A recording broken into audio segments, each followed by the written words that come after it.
بسم اللہ الرحمن الرحیم۔ معزز سامعین السلام علیکم۔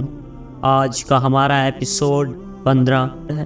اس سے پہلے میں 14 ایپیسوڈ آپ کی خدمت میں پیش کر چکا ہوں، جن کا لنک نیچے ڈسکرپشن میں دیا گیا ہے، آپ وہاں جا کر دیکھ سکتے ہیں ان ایپیسوڈ کو۔ اور اس ایپیسوڈ میں آپ کو بتاؤں گا کہ حضرت یعقوب علیہ السلام کی حضرت یوسف سے ملاقات کیسے ہوئی، اور حضرت یعقوب علیہ السلام کتنے ہزار من وزن اٹھا لیا کرتے تھے اور کس وجہ سے ان کو یہ طاقت عنایت کی گئی۔ تو آئیے ہم اپنا آج کا موضوع شروع کرتے ہیں۔ جب حضرت یوسف علیہ السلام نے حضرت یعقوب علیہ السلام کی طرف اپنا پیرہن بھیجا اور حضرت یعقوب علیہ السلام بنا ہو کر اور حضرت یوسف علیہ السلام کے پیغام کے مطابق کنعان سے مصر کی طرف نکل پڑے، اور دوسری طرف حضرت یوسف علیہ السلام ان کے آنے کا انتظار کر رہے تھے، اور تمام مصر کو دبائے رومی سے راستہ کر کے اور مکانات نئے جداگانہ تیار کر رہے تھے۔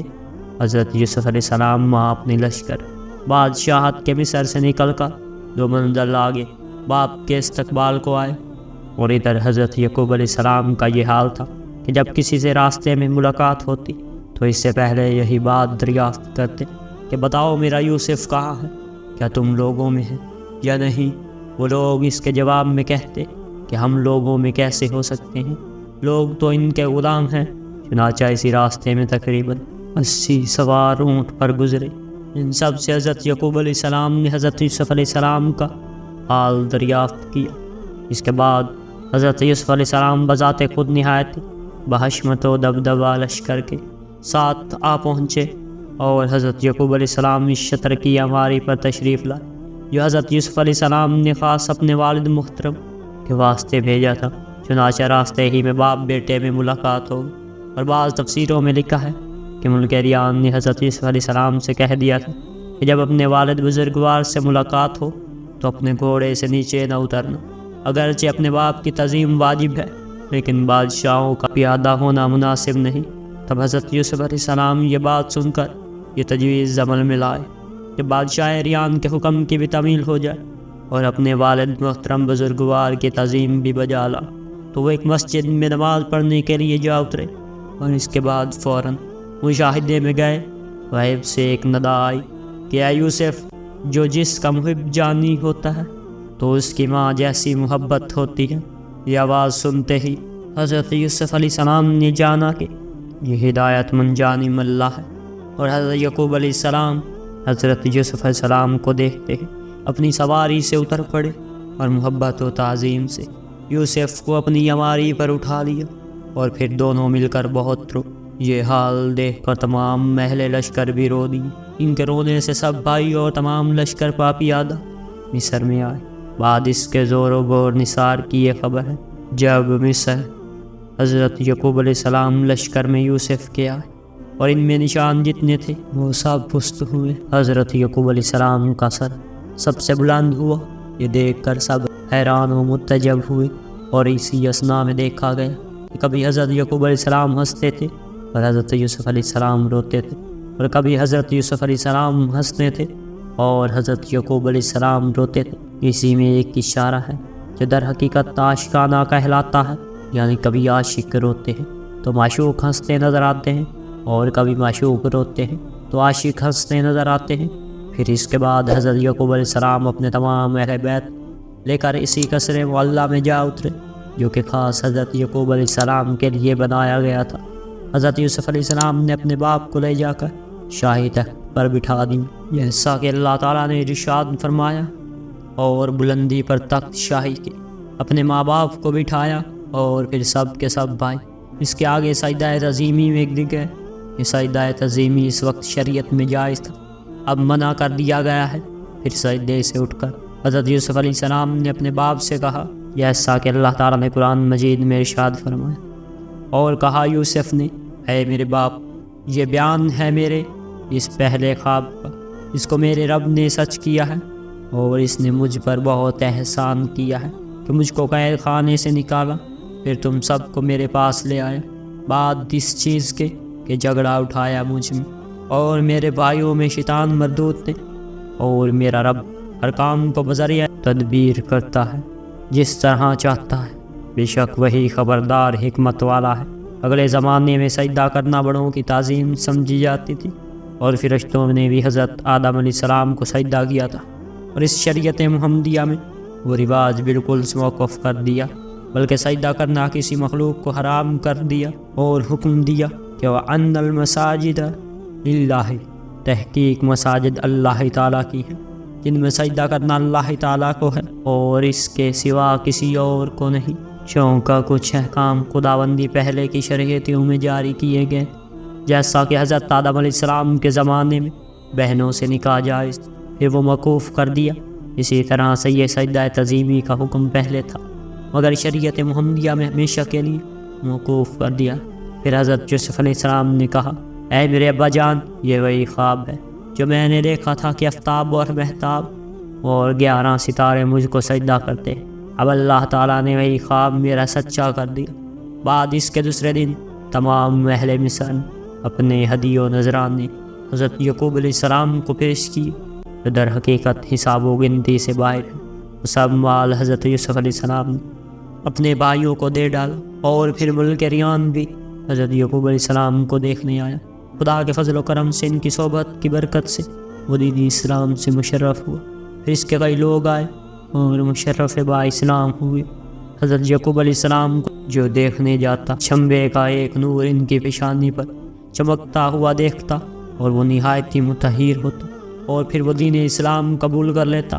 اس کے بعد ملک ریان نے حضرت یعقوب علیہ السلام سے پوچھا، اے حضرت، کیا یوسف آپ ہی کے صاحبزادے ہیں؟ بولے، جی ہاں، وہ میرے ہی بیٹے ہیں۔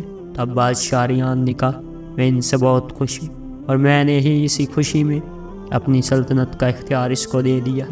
یہ سن کر حضرت یعقوب علیہ السلام نے فرمایا، ملک ریان، یہ سب اللہ تعالیٰ کا فضل و کرم ہے، اسی کو کل جہان کا اختیار ہے، وہ جو چاہتا ہے کرتا ہے۔ راویوں نے روایت کی ہے کہ اس وقت بادشاہ کے گھر میں 7 چکیاں رنگین طلائی تھیں، اور ہر ایک چکی وزن 5000 من کی تھی۔ ایک دن حضرت یعقوب علیہ السلام کے پاؤں میں ایک چکی کی ٹھوکر لگی۔ یہ دیکھ کر حضرت یوسف علیہ السلام نے آ کر اس چکی کو اٹھا کر پھینک دیا، اور یہ طاقت حضرت یوسف علیہ السلام کو نبوت کے سبب حاصل تھی۔ حضرت یوسف علیہ السلام کے بھائیوں نے دریائے نیل کے کنارے پر اپنے رہنے کے واسطے عمارت بنوائی، اور پھر وہیں سکونت اختیار کر لی۔ روایت ہے کہ ایک دن حضرت یعقوب علیہ السلام نے حضرت یوسف علیہ السلام سے کہا، تم کو معلوم تھا کہ میں کنعان میں ہوں، تو کیوں تم نے مجھ کو اپنے حال سے خبر نہ دی؟ حضرت یوسف علیہ السلام نے اپنے باپ سے مؤدبانہ عرض کی، اے ابا جان، میں نے بہت خطوط آپ کی خدمت میں لکھے، اور وہ سب کے سب اب تک ایک صندوق میں رکھے ہوئے، اور کہا جب میں آپ کو خط لکھ کر بھیجنے کا ارادہ کرتا تو اس وقت جبرائیل علیہ السلام آتے اور مجھ کو بھیجنے سے منع فرما دیتے، اور مجھ سے یہ فرماتے کہ اے یوسف، خدا تعالیٰ فرماتا ہے کہ ابھی تمہاری ملاقات کا وقت نہیں آیا، اور ابھی کچھ عرصہ باقی ہے، تم اس وقت یہ خط اپنے والد بزرگوار کو مت بھیجو۔ یہ سن کر حضرت یعقوب علیہ السلام کہنے لگے کہ اللہ تعالیٰ ہر چیز پر قادر ہے، اور جو چاہتا ہے کرتا ہے۔ اور ایک روایت میں ہے کہ حضرت یعقوب علیہ السلام نے حضرت یوسف علیہ السلام سے پوچھا، مجھے بتاؤ کہ تمہارے بھائیوں نے تمہارے ساتھ کیا بدسلوکی کی ہے؟ یہ سن کر حضرت یوسف علیہ السلام خاموش رہے اور کچھ نہ کہا، لیکن تمام بھائیوں نے خود ہی آ کر کہا، اے ابا جان، ہم سب ان کے بدخواہ تھے، اور ہم ہی گنہگار ہیں، اور اب ہم سب معافی چاہتے ہیں آپ سے، اور امیدیں قوی کرتے ہیں کہ آپ ضرور ہماری غلطیوں کو درگزر فرمائیں گے، جیسا کہ اللہ تعالیٰ نے قرآن مجید میں ارشاد فرمایا۔ کہا انہوں نے، اے ہمارے باپ، بخشواؤ ہمارے گناہوں کو، بے شک ہم تھے خطا کرنے والے۔ حضرت یعقوب علیہ السلام نے اپنے بیٹوں کو تسلی دیتے ہوئے ان سے کہا، اے بیٹو، میرے عنقریب بخشواؤں گا تمہارے گناہ اپنے رب سے، کیونکہ وہ بڑا ہی بخشنے والا مہربان۔ سوال اس میں کیا بات تھی کہ جب حضرت یعقوب علیہ السلام نے ان کے بیٹوں نے اپنی خطا کی معافی مانگی جو انہوں نے حضرت یوسف علیہ السلام کے بارے میں خطا کی تھی، اور حضرت یعقوب علیہ السلام نے اپنے بیٹوں کو وعدے میں رکھا اور کہا، میں عنقریب بخشواؤں گا۔ تفسیر میں یوں ہی لکھا کہ وہ وعدہ جو حضرت یعقوب علیہ السلام نے اپنے بیٹوں سے کیا تھا اور صبح کیا تھا، کیونکہ صبح کی دعا اللہ تعالیٰ کے یہاں مستجاب ہوتی ہے۔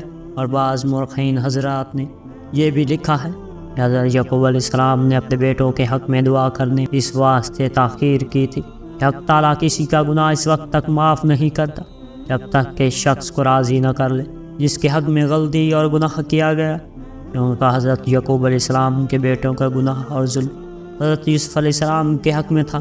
اسی لیے حضرت یعقوب علیہ السلام نے اس وقت تک تاخیر کی جب تک آپ نے حضرت یوسف علیہ السلام سے ان کے بھائیوں کی معافی کا تذکرہ نہ کیا۔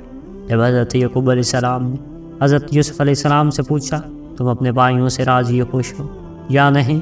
حضرت یوسف علیہ السلام نے اپنے والد بزرگوار سے عرض کیا، میں اپنے تمام بھائیوں سے راضی ہوں اور ان کی پچھلی تمام غلطیوں کو معاف کرتا ہوں۔ یہ سن کر حضرت یعقوب علیہ السلام نے اپنے بیٹوں کی فرمائش دعا خداوند قدوس سے مانگی۔ اللہ تعالیٰ نے آپ کی دعا کو قبول فرمایا اور ان کے وہ قصور جو انہوں نے اپنے بھائی یوسف کے حق میں کیے تھے معاف کر دیے۔ اس دعا کے چند ہی روز بعد حضرت یعقوب علیہ السلام انتقال فرما گئے۔ اس کے بعد شمعون نبی ہوئے اور بعض معتبر روایتوں سے معلوم ہوا حضرت یعقوب علیہ السلام کے بعد حضرت یوسف علیہ السلام کو نبوت سے سرفراز فرمایا گیا، اور حضرت یوسف علیہ السلام تقریباً 24 برس تک نبوت کے فرائض انجام دیتے رہے۔ جب آپ کی عمر 70 برس کی ہوئی تو موت بالکل قریب آ گئی، تو اس وقت آپ نے دربار خداوندی میں دعا مانگی اور کہا، جیسا کہ اللہ تعالیٰ نے قرآن مجید میں فرمایا، اے پروردگار، میرے دی تو نے میرے تئیں کچھ بادشاہی اور سکھائی تو نے مجھے تعبیر خوابوں کی۔ اے پیدا کرنے والے آسمان و زمین کے، تو ہی ہے دوست یعنی کار ساز میرا دنیا اور آخرت میں، اور میں امید کرتا ہوں کہ میری موت بھی نیک وقتوں میں کر اور بعد مرنے کے مجھے صالحین میں ملا دے۔ ایک دن کا ذکر ہے، حضرت یوسف علیہ السلام کے بھائیوں نے کہا، ہمارا بھائی یوسف بادشاہ ہے اور وہ قیامت کے دن بادشاہ کے زمرے میں اٹھے گا، اور وہ پسندیدگی کی نگاہ سے نبیوں میں نہیں دیکھا جائے گا۔ اس بات کو حضرت یوسف علیہ السلام نے بھی سن لیا تھا۔